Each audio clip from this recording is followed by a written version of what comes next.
Good morning बच्चों। सातवां lesson चल रहा था अपना बदलती हुई सांस्कृतिक परंपराएं और उसमें 7 टॉपिक हमने पढ़ चुके हैं।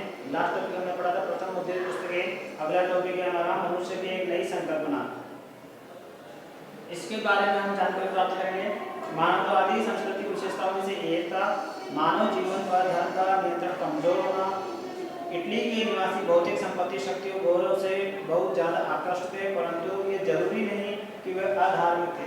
वेनिस के मानवतावादी फ्रांचेस्को बार्बरो ये विद्वान हुए हैं वेनिस के, और इन्होंने अपनी बहुत सारी जानकारियां बताई है अपनी पुस्तक के माध्यम से। उसमें उन्होंने बताया कि अपनी एक पुस्तिका में संपत्ति अधिग्रहण करने को विशेष गुण देकर उसकी तरफदारी की। फ्रांचेस्को बार्बरो ने बताया कि अपनी पुस्तक के माध्यम से कि जो भी संपत्ति हम अर्जित करते हैं जो भी संपत्ति प्राप्त करते हैं या अधिग्रहण करते हैं उसका एक विशेष गुण होता है, और इस विशेष संपत्ति को अर्जित करने की या उसको अधिग्रहण करने के बारे में उसकी तारीफ की है। लोरेंजो गल्ला विश्वास करते थे कि इतिहास का दिन मनुष्य को पूर्णतः जीवन व्यतीत करने के लिए प्रेरित करता है। उन्होंने अपनी पुस्तक ऑन प्लेजर में भोग विलास में लगाई गई ईसाई धर्म की जो निषेधाज्ञा थी उसकी आलोचना की है। दूसरे विद्वान आए हैं लोरेंजो गल्ला। उन्होंने बताया है कि मनुष्य की एक नई संकल्पना के जरिए अपनी पुस्तक में जानकारी दी है कि ईसाई धर्म में जो भी भोग विलास किया जाता था उस पर जो निषेध लगाया गया था, जो रोक लगाई गई थी, जो बाधाएं लगाई गई थी, उसकी उन्होंने आलोचना की है कि भोग विलास हमें करना चाहिए। इसके बारे में जानकारी दी है।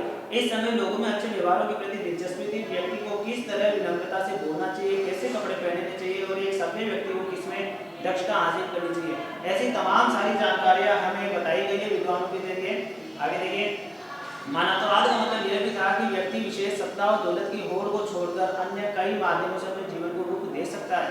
यह आदर्श इस विश्वास के साथ घनिष्ठ रूप से जुड़ा हुआ था कि मनुष्य का स्वभाव बहुमुखी है, जो कि 3 भिन्न वर्गों जिसमें सामान्य समाज विश्वास करता था कि विरुद्ध गया। अब बता रहे हैं कि मानवतावाद का मतलब क्या है, एक विशेष सत्ता और दौलत को छोड़ करके तमाम जो मानवीय गुण होने चाहिए वो सारे उसमें मौजूद हो या उनको वो प्राप्त करे, जिससे वो सभ्य मनुष्य, सभ्य मानव साबित हो सके और अपने जीवन को हंसी खुशी व्यतीत कर सके।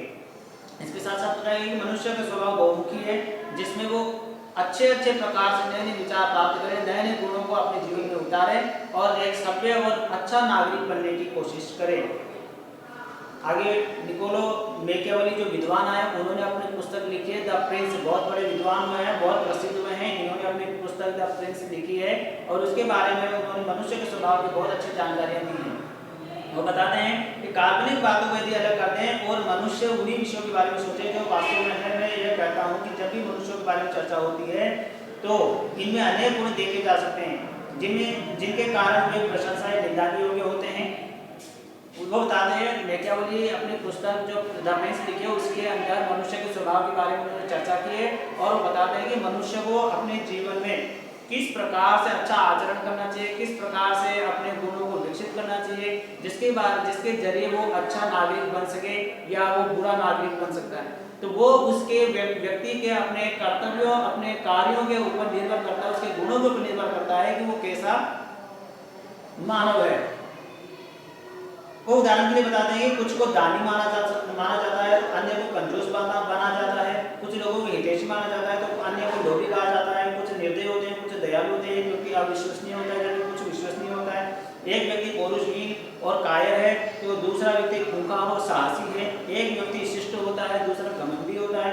एक व्यक्ति कामुक होता है, दूसरा व्यक्ति एक निष्कपट होता है, दूसरा चालाक होता है। एक व्यक्ति अड़ियल होता है, दूसरा लचीला होता है। एक व्यक्ति गंभीर होता है, दूसरा छिछोरा होता है। एक धार्मिक होता है, दूसरा अधार्मिक होता है। मैकियावेली ने बताया कि व्यक्ति के कार्यों के ऊपर डिपेंड करता है, कार्यों पर ही निर्भर करता है कि वो कैसा बनना चाहता है। जैसा वो कर्म करेगा वैसे ही उसके बारे में लोगों की राय होगी, वैसा ही उस व्यक्ति के बारे में लोग सोचेंगे कि ये कैसा व्यक्ति है, इसका आचरण कैसा है, इसका व्यवहार कैसा है, धार्मिक है, अधार्मिक है, लालची है, घमंडी है या योग्य है, अयोग्य है, लोभी है, लालची है, घमंडी है या वो निर्दयी है या दयालु है। तमाम जैसा वो आचरण करेगा वैसे ही लोगों के बारे में उसकी धारणा बनती चली जाएगी। इसलिए मैकियावेली ने यह बताया। वो आगे और बताते हैं कि सभी मनुष्य बुरे हैं और अपने दुष्ट करने में सदैव तत्पर रहते हैं, क्योंकि कुछ हद तक मनुष्य की इच्छा अपूर्ण रह जाती है। मैकियावेली ने देखा है कि इसके पीछे प्रमुख कारण क्या है। इसके पीछे प्रमुख कारण बताया, मनुष्य अपने समस्त कार्यों में अपना स्वार्थ देखता है। मैकियावेली बताते हैं कि सभी मनुष्य बुरे होते हैं। क्यों बताया उन्होंने ऐसा? क्योंकि वो बताते हैं इसके पीछे कारण कि मनुष्य स्वभाव से दुष्ट स्वभाव का होता है और सभी कार्यों के पीछे वो अपना एक निहित स्वार्थ देखता है, और उसी स्वार्थ के कारण उसकी जो धारणाएं हैं वो लोगों के बीच बन जाती हैं।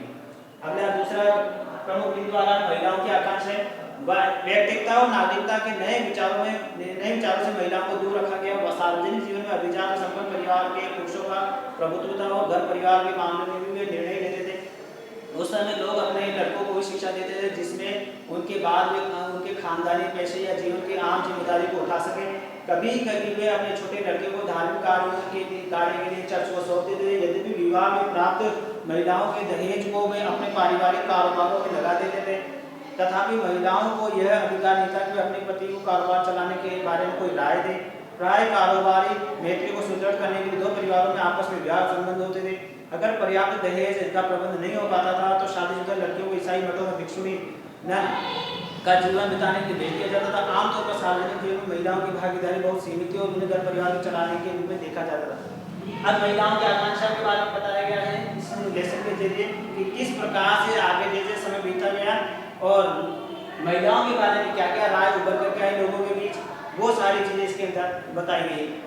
बताया गया कि महिलाओं को सार्वजनिक जीवन में अभिजात संपन्न परिवारों में पुरुषों का प्रभुत्व था और घर परिवार के मामलों में वो ही निर्णय लेते। कौन? पुरुष लोग। इसके बारे में बताया गया कि लड़कियों को शिक्षा प्राप्त करने के लिए ज़्यादा नहीं भेजा जाता दूर दराज के क्षेत्रों में, और जो शिक्षा का या जो व्यापार का या जो परिवार को चलाने की जो जिम्मेदारी थी वो पुरुषों के कंधों पर ही डाल दी गई थी।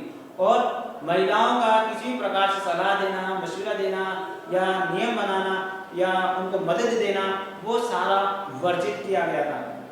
इसके अतिरिक्त महिलाओं को शादी ब्याह में जो भी दहेज वगैरह मिलता था, जो भी रुपया पैसा या भौतिक साधन दिए जाते थे, उस पर भी महिलाओं का अधिकार न बता करके पुरुषों का अधिकार बताया गया है। पुरुषों के लिए ये भी कहा गया है कि यदि वो दहेज में जो प्राप्त सामान हुआ है उसको वो अपने कारोबार में भी काम में ले सकते थे। इसके बारे में सलाह लेने की कोई भी किसी भी प्रकार की आवश्यकता उस महिला की नहीं होती थी। महिलाओं को केवल घर परिवार की जिम्मेदारी या घर परिवार तक ही सीमित रखा गया था। अगर जो महिला ऐसा नहीं मानती थी, जो इस प्रकार के कार्यों को सहन नहीं करती थी, उनको ऐसी महिलाओं को ईसाई धर्म के जो मठ होते हैं भिक्षुणी के रूप में वहाँ पर भेज दिया जाता था।